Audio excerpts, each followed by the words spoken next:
Hey, I'm Taylor, and my brain's a mess. If yours is too, welcome. This podcast is for folks who feel overwhelmed, anxious, or just tired of pretending everything's fine. I'm a therapist, but this isn't therapy, it's real talk about being a human. Let's dive in. Today, we're talking about a feeling that gets a seriously bad rap: anger.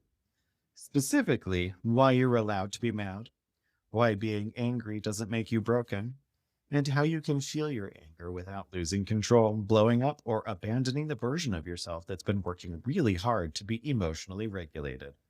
Because guess what? Regulation isn't about suppressing emotion, it's about holding emotion without letting it hijack you. And that includes anger. Let's get this out of the way right now. Anger is not the same as dysregulation. You can be regulated and furious. You can be in a calm body and still feel like something is unfair, unjust, or deeply not okay. But most of us didn't learn that growing up. We learned if you're angry, you're being mean. If you raise your voice, you're out of control. If you cry while yelling, you've lost the argument. Or if you feel rage, you must be unsafe to others. So what do? We push it down. We smile when we want to scream. We say it's fine when it's absolutely not. And over time, we internalize the idea that being a good person means never being mad. Spoiler alert, it doesn't. So this is what anger actually is. Anger isn't inherently dangerous. Anger is a protective emotion. It might show up to say, something isn't right, a boundary is being crossed, or this situation is not okay with me. It's a nervous system response to a threat, injustice, or harm, real or perceived. When we ignore or invalidate our anger, we cut ourselves off from a vital source of self-trust.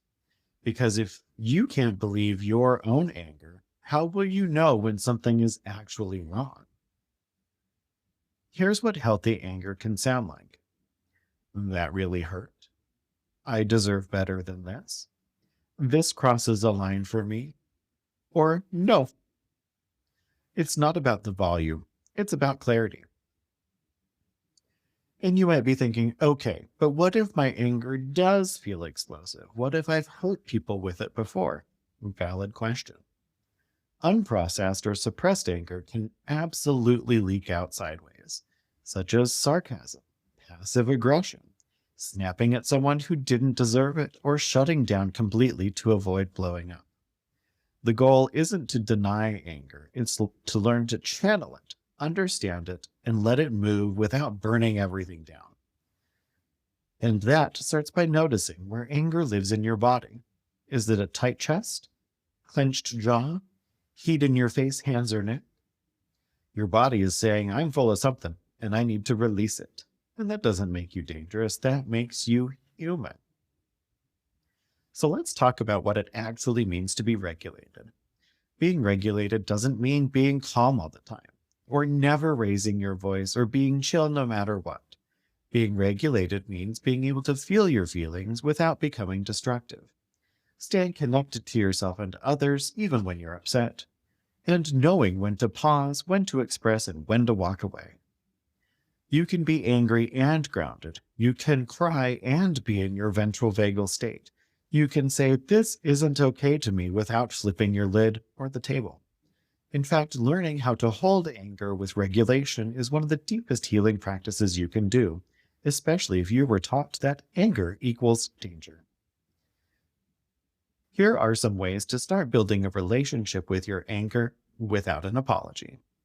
First is to practice feeling it in small, safe ways. Instead of stuffing it in or exploding, try writing a rage letter. Just don't send it. Naming the sensation out loud. I'm noticing I feel hot, tight, tense, and mad. Or punching a pillow, going on a power walk, or blasting angry music and moving your body. Let the feeling move, don't shame it. Next is to explore anger's message. What is it protecting? What does it want you to know? Often, under anger is grief or fear or hurt, but anger is the messenger and it deserves to be heard. Third, let yourself express it intentionally. Say, that really upset me, or I'm allowed to feel mad about that. or my anger is valid and I can still choose how to respond. You don't need to become a Zen robot to be healed. You don't need to stay quiet to be kind. You don't need to stuff your fire to stay safe. You can be angry. You can be loud. You can be clear, protective, and fierce, and still be regulated. And everyone who tells you otherwise probably has some unprocessed rage of their own. Just saying. That's it for today. Thanks for being here. If this episode helped you feel a little more human, share it with someone who gets it. You'll find links to blog posts, the Safe and Sound Protocol, and other stuff I mentioned at innerhearttherapy.org. Take care of your messy, brilliant brain. I'll catch you next time.